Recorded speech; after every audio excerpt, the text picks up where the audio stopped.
L'audit de la Fédération française de football, on va décortiquer tout cela évidemment avec nos légendes dans quelques instants.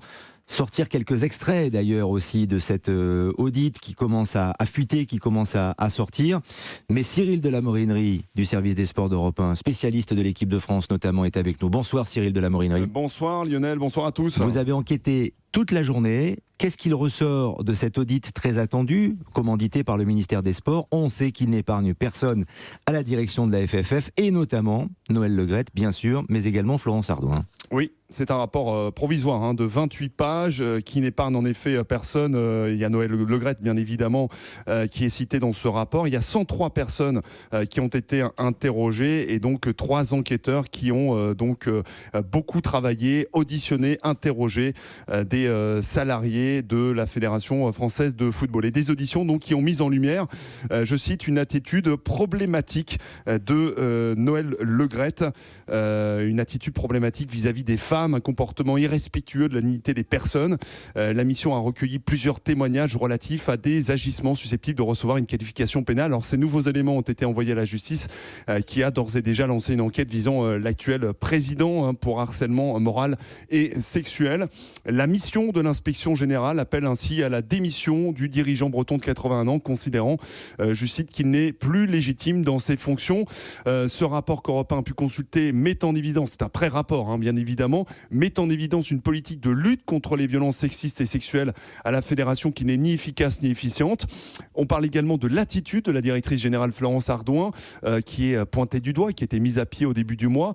Le rapport dénonce la passivité de la dirigeante alors qu'une ambiance très lourde a régné pendant quelques années à la fédération, notamment au comité directeur avec des blagues sexistes récurrentes, des invectives, des injures et une proximité opérationnelle entre la directrice générale et le président qui a évolué vers une relation toxique, dit le rapport qui également dit que sa fonction à l'UEFA est incompatible avec sa mission au sein de la Fédération française de football. Le fonctionnement de la FFF est dans son ensemble épinglé, une organisation à géométrie variable.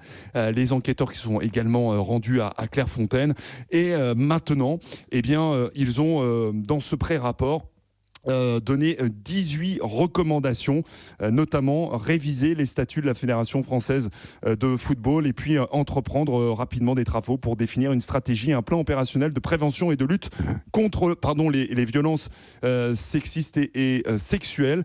Sachez que Noël Le Graët et Florence Ardouin ont 10 jours maintenant pour formuler leurs remarques aux 3 enquêteurs. Le rapport définitif sera rendu d'ici 15 jours. Au sein de la fédération, les plus hauts dirigeants ont eu connaissance de ce rapport, les membres du COMEX et Philippe Diallo.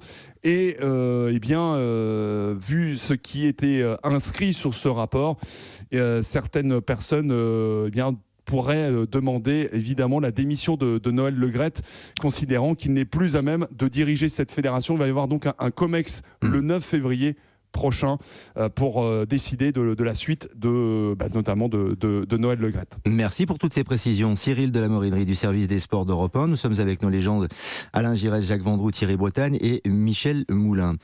Alors, ce que dit Cyril de la Morinerie, c'est ce que l'on dit depuis plusieurs semaines. Le COMEX ou certains membres du COMEX, à la lumière de l'audit ou pas d'ailleurs, peuvent demander, Michel Moulin, la démission de Noël Le Graët.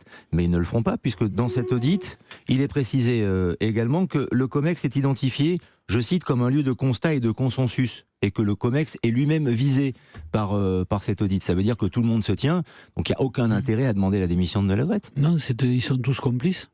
C'est pas que le Noël Le Graët, ils doivent tous partir. Ce que je dis ici aussi, Diallo, tous ces jeunes-là, ils sont complices. Il y a 1 an et demi, ils partent avec Noël Le Graët. Mais il y a 1 an et demi, ces problèmes étaient déjà sur la table. Pourquoi ils sont repartis? Pourquoi ils ont voté avec Noël Le Graët? Ces gens sont complètement complices. Et moi, aujourd'hui, il faut un vrai changement. Moi, j'en ai déjà parlé. J'adorerais que Michel Platini qu'on aille chercher Michel Platini, qui s'entoure de gens compétents, parce qu'il faut toujours s'entourer de gens compétents.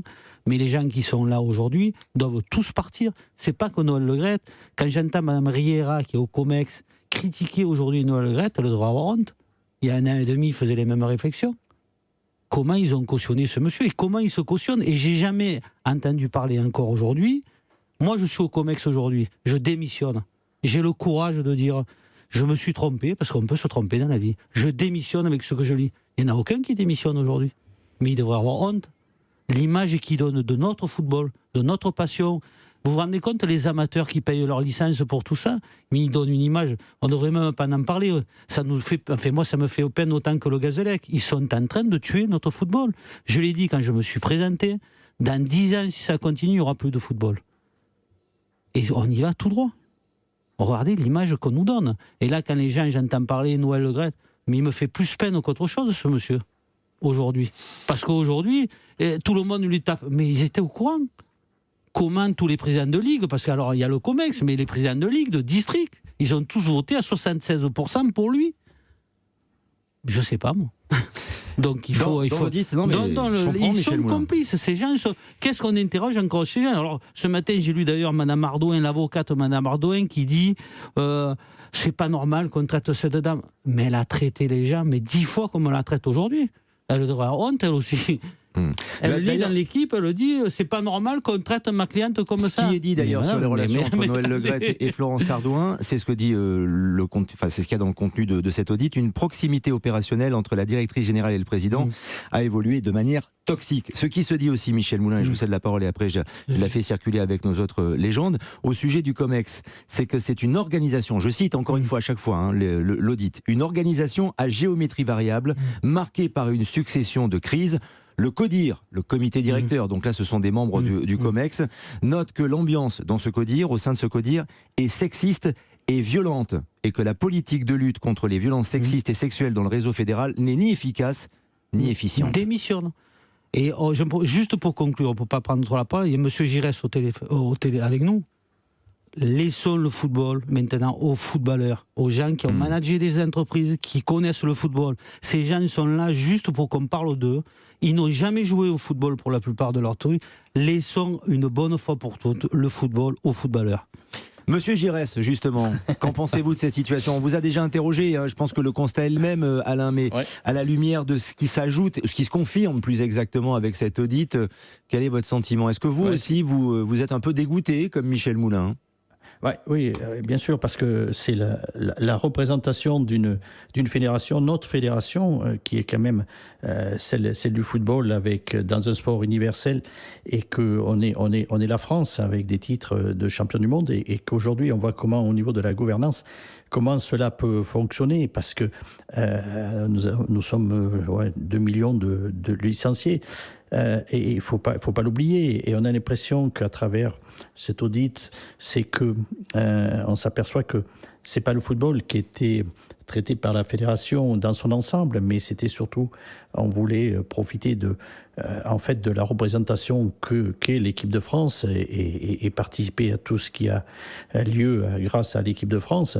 Mais au final, l'équipe de France, c'est pas la partie la plus importante en termes de besoins dans le football. C'est tout ce football amateur qui a besoin de le structurer, de le faire fonctionner, de dynamiser tout ça, de pallier à tout ce manque de bénévoles pour encadrer.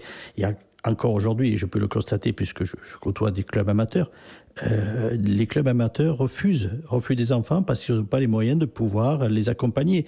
Et c'est ça qui est regrettable dans ce fonctionnement. Et l'image que donne évidemment cette gouvernance, c'est pas une bonne chose. Mais dans le concret, à l'intérieur de notre football, comment on doit le faire fonctionner, il y a des lacunes énormes. Je veux dire que c'était pas la priorité des personnes qui dirigeaient, et notamment la directrice, je ne sais pas ce qu'elle était, directrice générale, qui se soucie peu justement de l'ensemble du football, qui est pourtant la force vive. Bien sûr. La force vive du football, c'est ce football de base.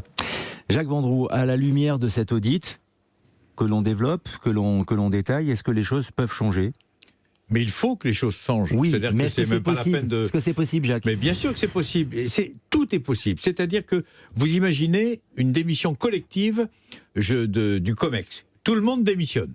Et le COMEX ou désigne ce qu'on appelle un président par intérim qui gère les affaires courantes. Ça arrive dans toutes les sociétés, ça arrive dans n'importe quel club, etc. Ça arrive à la Fédération française de rugby. Mais bien sûr, mais vous nommez même si c'est pas forcément quelqu'un du football, vous pouvez nommer, le ministère donne délégation, faut pas l'oublier, le ministère donne délégation à la Fédération française de football pour gérer le football. Eh bien, la fédération peut recevoir de la part du ministère un monsieur X, je veux dire, qui est chargé de régler les affaires courantes jusqu'en juin. Et juin, vous faites une assemblée générale élective et vous pouvez élire une nouvelle équipe, un nouveau président. Mais il faut se dépêcher. Il faut se dépêcher, Thierry Bretagne. Enfin, Allez, il faut se dépêcher, mais en même temps, est-ce que c'est possible ? Parce que juridiquement, si Noël Le Graët et son commerce veulent rester, personne ne peut les bouger. C'est possible. Peuvent-ils se faire harakiri? C'est ce que conseille Michel Moulin. Oui. Mais vont-ils le faire, harakiri? Pour le bien du foot. Oui, bien sûr. Mais sont-ils sensibles au bien du foot? On s'étonne un peu parce que c'est pathétique. Moi, je voudrais juste mettre ça en parallèle. Évidemment, les choses ne sont pas comparables. Mais en parallèle avec la façon dont le monde du handball a réglé le problème de Bruno Martini. Ça a mis 3 jours. Alors évidemment, il y avait eu une enquête préalable. Bien sûr, on était à la fin d'une enquête. Mais cette enquête n'a pas fuité. Et le moment où les responsables ont pris le problème à bras-le-corps, j'ai entendu monsieur Bana, le président de la fédération, dire, mais nous avons une responsabilité auprès des jeunes, auprès des licenciés, il faut régler ce problème. J'aurais juste ajouté, et là Lionel a raison aussi, en 2 mots, c'est-à-dire qu'on a l'impression de se retrouver en 2010 avec une fédération à la rue complète après ce désastre, je veux dire, de l'Afrique du Sud. Et là, on parle de football d'une manière extrêmement négative, vis-à-vis des gosses, vis-à-vis des clubs amateurs. Vous allez perdre un nombre incalculable de licenciés. Donc, il faut réorganiser tout et il faut trouver quelqu'un qui est capable de devenir le